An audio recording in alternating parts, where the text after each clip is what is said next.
C'était un samedi après-midi frais, et je m'en souviens si bien. J'avais des problèmes avec les lumières de ma maison depuis quelques semaines. C'est généralement mon mari qui s'occupe de ce genre de choses, c'est lui qui téléphone, parle au réparateur et gère tous les problèmes qui surviennent dans la maison.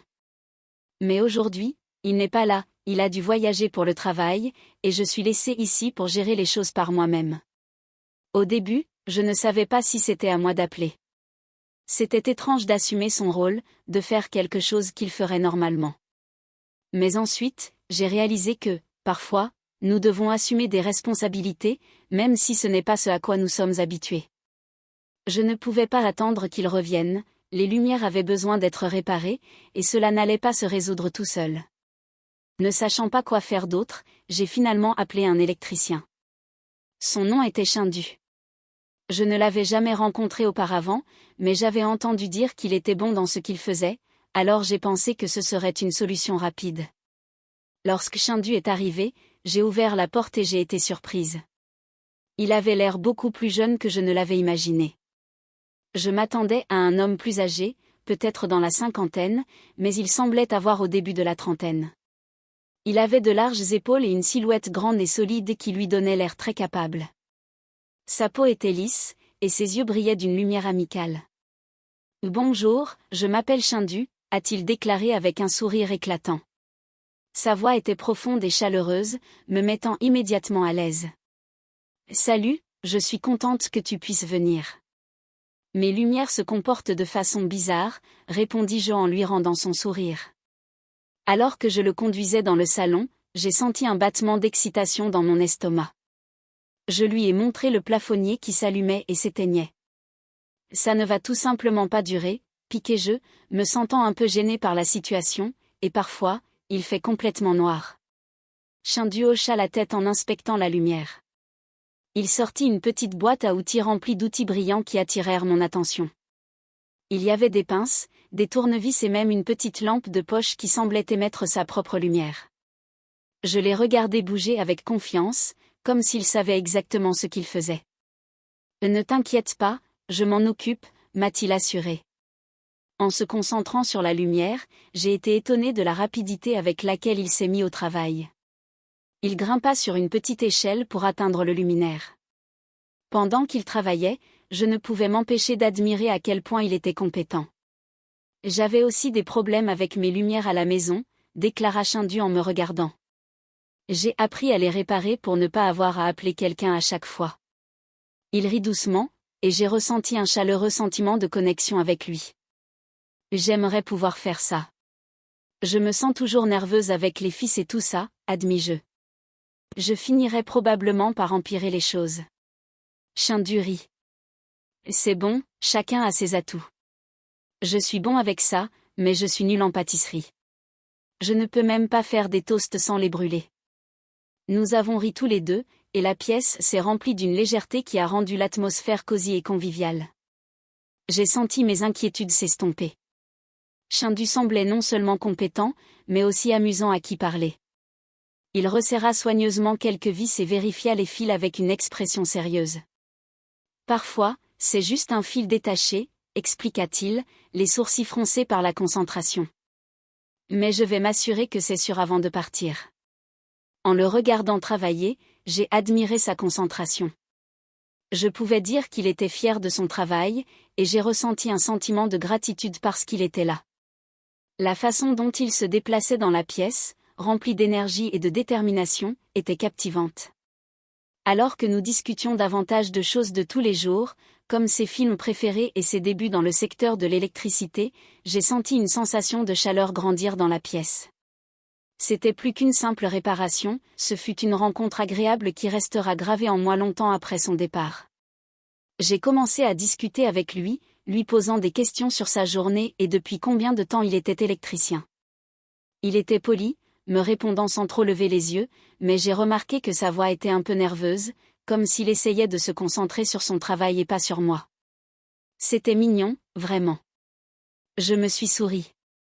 À un moment donné, j'ai tendu la main et lui ai légèrement touché le bras. « Tu es vraiment bon dans ce domaine », dis-je en essayant de le complimenter.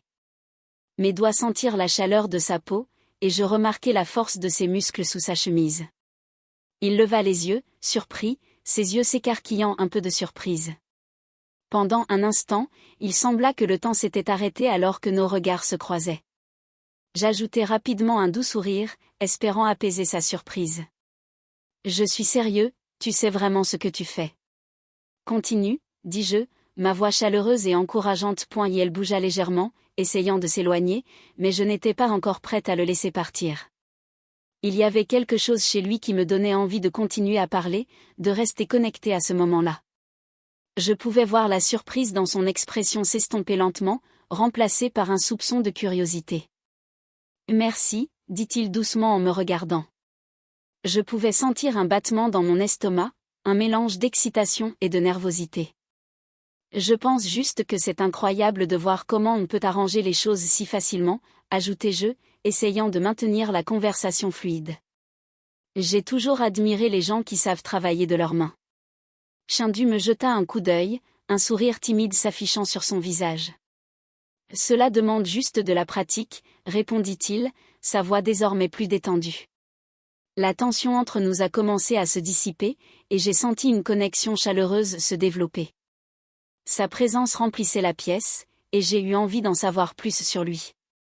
Je pouvais sentir qu'il était plus qu'un simple électricien, il y avait une histoire derrière son sourire et la façon dont il se comportait. Alors que je gardais légèrement ma main sur son bras, j'ai senti une étincelle de quelque chose de spécial dans l'air, comme si nous partagions un moment secret que nous seuls pouvions comprendre. « As-tu besoin d'aide ?» demandai-je, sachant très bien que non.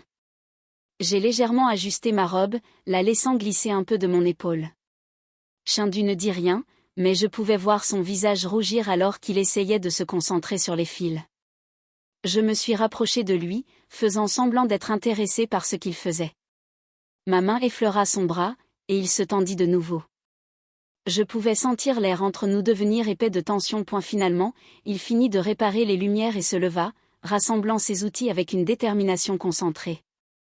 La pièce était à nouveau lumineuse, et j'ai senti un sentiment de soulagement m'envahir. Mais avant qu'il ne puisse partir, j'ai pris une profonde inspiration, me suis penchée un peu plus près et baissé la voix pour devenir un doux murmure. « A-t-il autre chose pour laquelle vous pourriez m'aider ?» demandai-je, essayant de paraître enjoué, avec une pointe de malice dans mon ton. Shindu me regarda, les yeux écarquillés de surprise. Il semblait chercher les mots justes, son expression étant un mélange de confusion et de curiosité. Je pouvais voir ses sourcils se froncer légèrement alors qu'il essayait de comprendre ce que je voulais dire. Pour alléger le moment, je lui ai donné un léger coup de coude sur le bras, mon cœur s'emballant un peu. Puis, dans un soudain élan de courage, je me suis penchée et l'ai embrassé doucement sur la joue. Le moment était électrique, et je pouvais sentir la chaleur irradier de sa peau. Il se figea, visiblement pris au dépourvu, ses yeux s'écarquillant encore plus. L'espace d'un instant, c'était comme si le monde s'était arrêté. Je pouvais voir sa surprise se transformer en un mélange d'émotions, choc, plaisir et quelque chose de plus profond. L'air autour de nous était chargé, et je retins ma respiration, attendant de voir comment il réagirait. Sourirait-il ? S'éloignerait-il ? J'ai ressenti une bouffée d'excitation et une pointe de nervosité, espérant que mon geste ludique briserait le mur entre nous et nous rapprocherait. « Madame, je suis juste là pour réparer les lumières, » balbutia-t-il, la voix tremblante. J'ai ri doucement. « Êtes-vous sûr qu'il n'y a rien d'autre à réparer ?» taquinai-je en m'approchant encore plus. Ses mains tremblaient de hydrogène alors qu'il rangeait ses outils, visiblement troublé par la situation. Je l'ai regardé partir, ressentant un petit frisson suite à cette rencontre. Même s'il avait dit non, ce n'était pas parce qu'il n'était pas intéressé, je pouvais le voir dans ses yeux. Il se retenait, essayant de faire le bon choix.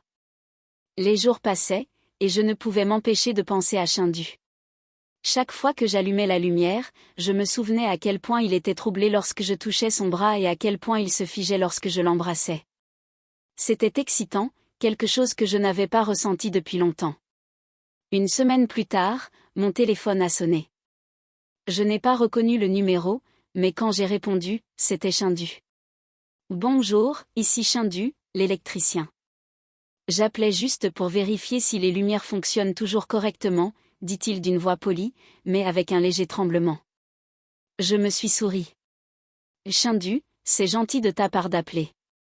Les lumières sont bonnes, mais il y a autre chose dans la salle de bain qui doit être réparée.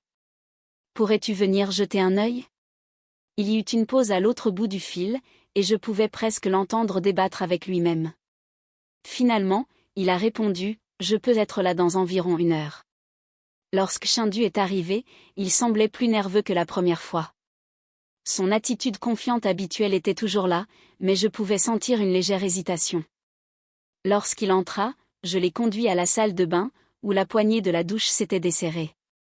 Il s'est agenouillé pour vérifier, mais je pouvais dire qu'il était plus conscient de ma présence cette fois. Je me tenais à proximité, observant tranquillement, le silence entre nous chargé de tension tacite. Finalement, j'ai rompu le silence.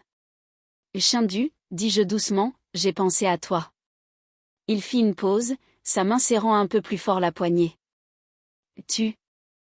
Sa voix était prudente, incertaine de savoir où cela allait nous mener.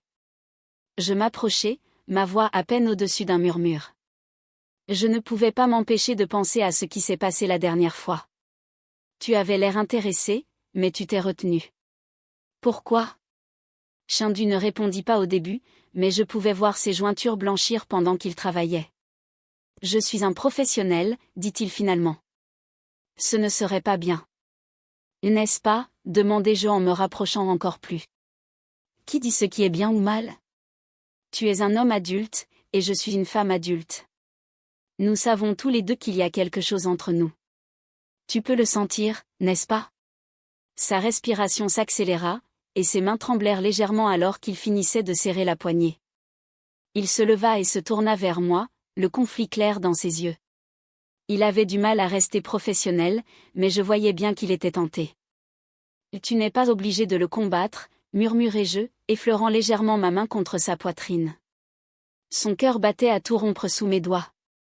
Pendant un instant, il hésita, puis, sans avertissement, il m'attira vers lui, son visage à quelques centimètres du mien. Ce n'est pas un jeu, dit-il à voix basse. Je n'ai jamais dit que ça l'était, répondis-je avec un sourire. Mais cela ne doit pas non plus être compliqué. Shindu hésita encore une seconde, puis il se pencha et m'embrassa. C'était profond et passionné, comme s'il avait finalement cédé à tout ce qu'il retenait, et je l'embrassai en retour, le rapprochant. Pour le reste de l'après-midi, ce ne sont pas seulement les lumières ou la poignée de douche qui ont été réparées. Il y avait une étincelle entre nous, une étincelle qui s'était formée dès nos rencontres, et ce jour-là, nous l'avons laissée s'enflammer. L'intensité entre nous n'a fait qu'augmenter à mesure que l'hésitation de Shindu se dissipait. Ses mains, autrefois stables après avoir travaillé avec des fils, tremblaient maintenant d'excitation alors qu'elles parcouraient mon corps. Je l'ai conduit de la salle de bain à la chambre, et sans mots, nous savions tous les deux ce qui allait se passer. L'air était chargé de désir tandis que nous restions là, le poids du moment pesant sur nous. Le souffle de Shindu était lourd, et ses yeux se fixèrent sur les miens, cherchant une sorte d'assurance que nous le voulions tous les deux. Je tendis la main et passai doucement mes doigts sur sa poitrine, sentant la tension sous sa chemise. Il attrapa doucement mon poignet, me tirant plus près, nos lèvres se rencontrant à nouveau dans une ferveur qui avait été retenue depuis bien trop longtemps. Ses mains étaient chaudes et fortes, explorant mon corps avec une tendresse à laquelle je ne m'attendais pas. Alors que nous nous effondrions sur le lit, la pièce avait l'impression de se refermer sur nous, ne nous laissant que tous les deux dans cet espace. Tout le reste s'est évanoui, les lumières vacillantes, la poignée de douche serrée, la distance qui nous séparait de simples connaissances. Maintenant, il n'y avait plus que Shindu et moi, l'attrait indéniable qui nous avait amenés ici nous consumant. Finalement, il était prudent, respectueux, et pourtant il y avait un sentiment d'urgence entre nous. Je pouvais sentir son hésitation persister, mais elle fut rapidement remplacée par le désir irrésistible que nous partagions. Chaque contact, chaque baiser avait l'impression d'effacer les limites que nous avions fixées auparavant. Ce n'était pas seulement physique, c'était quelque chose de plus profond qu'aucun de nous ne pouvait expliquer, mais que nous n'osions pas remettre en question à ce moment-là. Le temps semblait s'être arrêté alors que nous restions ensemble, le monde extérieur n'ayant aucune importance. Dans le calme après notre passion, Shindu était allongé à côté de moi, sa main posée doucement sur ma taille. Sa respiration avait ralenti, et je pouvais sentir le mouvement de sa poitrine contre la mienne. Pendant un moment, aucun de nous n'a parlé. Le silence n'était pas gênant, c'était réconfortant, comme si nous savions tous les deux que nous n'avions pas besoin de mots pour le moment. Je ne sais pas si c'était une bonne idée, dit-il doucement, d'une voix basse et incertaine. Je souris doucement, tendant la main pour toucher son visage. Pourquoi pas? C'était bien, n'est-ce pas? Il détourna le regard, fixant le plafond pendant un moment. C'est vrai, mais, je ne sais pas ce que cela signifie maintenant. Je suis juste votre électricien. J'ai ri doucement. Tu es plus que ça, Chindu. Tu le sais. Il s'assit, passant une main dans ses cheveux. Je ne sais pas ce que je fais. Ce n'est pas professionnel. Ce n'est pas bien. Je pouvais à nouveau voir le conflit dans ses yeux, le même qui était là depuis qu'il était entré pour la première fois chez moi. Il luttait entre ce qu'il pensait être approprié et ce qu'il voulait vraiment. Je m'assis à côté de lui et posai ma main sur son épaule. Nous sommes des adultes, Chindu. Ce qui s'est passé entre nous n'a pas besoin d'être compliqué. Nous le voulions, et nous l'avons tous les deux apprécié. Il n'est pas nécessaire d'y penser trop. Il se tourna vers moi, ses yeux cherchant dans les miens une sorte de réponse. Que se passe-t-il maintenant? Demanda-t-il. J'ai haussé les épaules, me penchant pour l'embrasser légèrement sur les lèvres. Maintenant, tu termines ton travail, et peut-être nous nous reverrons. Il rit doucement, secouant la tête. Tu donnes l'impression que c'est si simple. Chindu s'arrêta un instant, ses yeux s'attardant sur les miens avant d'acquiescer lentement. Nous verrons, dit-il. Et avec un dernier regard, il sortit, me laissant là avec un étrange mélange d'émotions, espoir, excitation et un sentiment d'émerveillement quant à l'endroit où cette connexion inattendue pourrait mener. Je fermai la porte derrière lui et me retrouvai à sourire. Ce n'était peut-être pas si simple, mais parfois, les choses les plus compliquées commençaient par un simple instant.